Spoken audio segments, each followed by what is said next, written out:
1, I love cooking, but don't like spending lots of money on food. That's why I started using free food. That's not food that companies are giving away, or that your friends don't want. It's food growing in the countryside. I noticed that in the bushes by the road near my house, there were lots of different fruits growing, berries and things like that. Then, when I looked on the internet, I found that there were nuts and other fruit that I could find for free too. You just need to know where to look for it. People think I do it because I don't have much money. That's one reason. But even if I had loads of money, I think I would still enjoy going out and finding what I can get for free and then how I can cook it, because it's really creative. My plan is to write a book about it so that others can learn from my experience.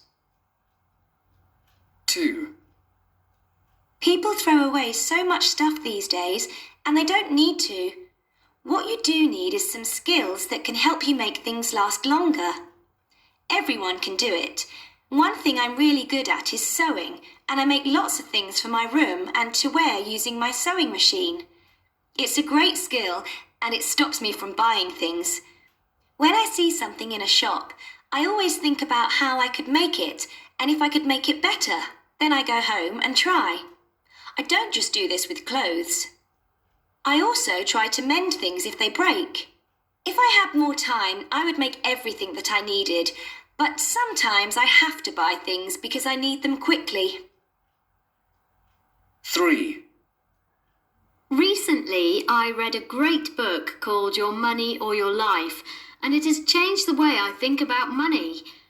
The idea behind the book is that when you see something in a shop and you look at how much it costs, you should think about how many minutes of your life it has taken you to earn that money. A young man called Joe Dominguez came up with the idea.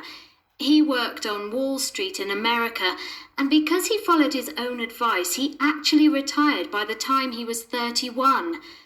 He then did what he really wanted to do in life rather than working all the time. I'd like to do that too. 4, I owed my dad lots of money last year, and he refused to lend me any more, so I decided to stop going shopping. I was surprised by how easy that was. On the internet, I read about some people who try to have NSDs, or no spend days, a day when you don't spend anything, and I tried that too.